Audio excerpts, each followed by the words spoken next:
యేసయ్యా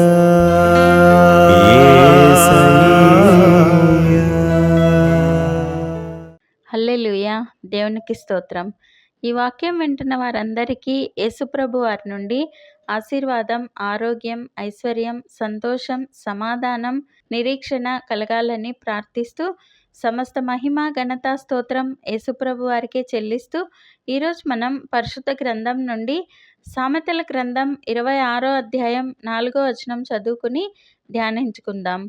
వాని మూఢత చొప్పున మూర్ఖునికి ప్రత్యుత్తరం ఇయ్యకుము, ఇచ్చిన ఎడల నీవును వాని పోలియుందువు. మనం మూర్ఖులకు మన విలువైన సమయం ఇవ్వకూడదు. మనం అదే సమయం మన దేవునితో గడిపితే ఆయనే ఆ వ్యక్తుల మూర్ఖత్వాన్ని తీసివేస్తారు. కాబట్టి మనం అనవసరంగా మన శక్తిని, సమయాన్ని వృధా చేసుకోకూడదు. ఇది మనం ఉపమానం ద్వారా తెలుసుకుందాం. ఒక పాస్టర్ గారు ఆయన చర్చిలో మొదటి సర్వీస్ ప్రసంగించారు. సర్వీస్ అవ్వగానే ఒక వ్యక్తి దురుద్దేశంతో పాస్టర్ గారికి సమయం వృధా చేయించాలని పాస్టర్ గారిని చర్చి ప్రాంగణంలో కలిసి వాదించడం మొదలుపెట్టాడు. పాస్టర్ గారు ప్రేమతో ప్రతి ప్రశ్నకు ప్రత్యుత్తరం ఇచ్చారు. అలా అతను దాదాపు 2 గంటల సేపు కావాలని మొండిగా వాదిస్తూ ఉన్నాడు. పాస్టర్ గారి టీం వారు వచ్చి పాస్టర్ గారిని 2వ సర్వీస్కు సిద్ధపడమని పిలిచారు. దానితో అక్కడి నుండి పాస్టర్ గారు వెళ్ళిపోయారు.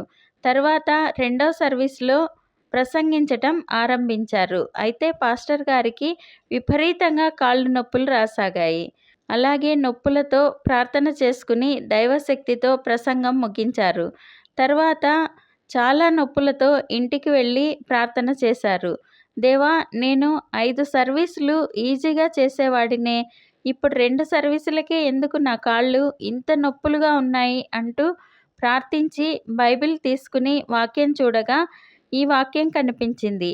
అప్పుడు ఆయన ఒక మూర్ఖునితో దాదాపు నేను 2 గంటల సేపు వాదించాను అని తెలుసుకుని దేవుని క్షమాపణ వేడుకుని ఇలా ఇంకెప్పుడు సమయం వృధా చేసుకోకూడదని దేవుణ్ణి శక్తితో నింపమని అడిగారు.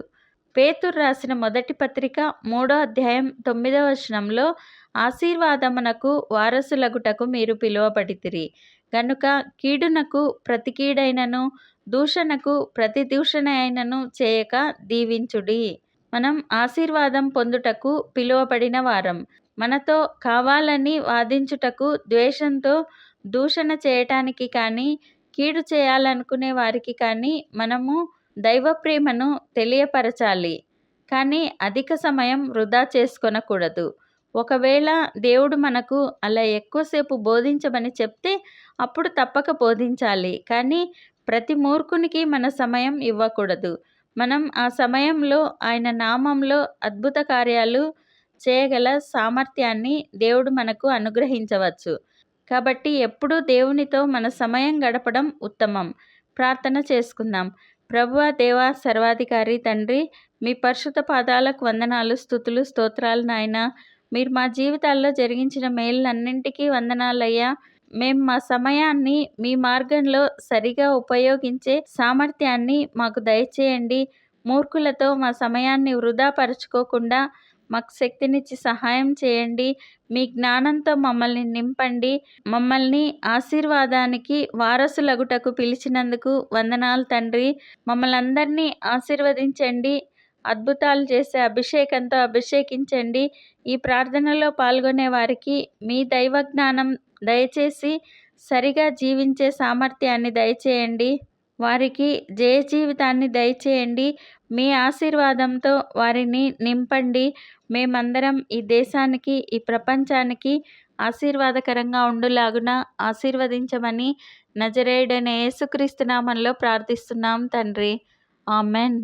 ప్రతిరోజు మీ కామెంట్స్ చూస్తున్నాము. మీకోసం కూడా రోజు ముమ్మారు ప్రార్థిస్తున్నాము. భయపడకండి, దిగులు పడకండి, కృంగిపోకండి. యేసుప్రభు వారు తప్పక విడుదలనిస్తారు. ఆయన మహాకృప మనతో ఎల్లప్పుడూ ఉంటుంది. Amen. Thank you Jesus. God bless you. మేము మా ఛానల్లో అందించిన ఇతర వీడియోలను కూడా తప్పకుండా చూసి మీ మిత్రులకు షేర్ చేయగలరు. ఇప్పటి వరకు మా ఛానల్ సబ్స్క్రైబ్ చేయకుంటే వెంటనే సబ్స్క్రైబ్ చేసి కొత్త వీడియోల నోటిఫికేషన్స్ కోసం సబ్స్క్రైబ్ బటన్ పక్కనే ఉన్న బెల్ గుర్తును క్లిక్ చేయండి. అందరికీ వందనాలు. ఒక బిడ్డను అనుగ్రహించమని హన్న కన్నీటితో దేవుని వేడుకుంది. బిడ్డను పొందుకుంది. ఆ తరువాత కూడా దేవుని ఎడల మరింత విశ్వాసంతో కృతజ్ఞతతో జీవించింది. పొందుకోవాలి అని చేసే ప్రార్థనలో ఎంత నమ్మిక కలిగి ఉంటామో దేవుడు మనకు కావలసినది ఇచ్చిన తర్వాత కూడా అంతే కృతజ్ఞతతో దేవుని ఎడల విధేయులమై జీవించాలి.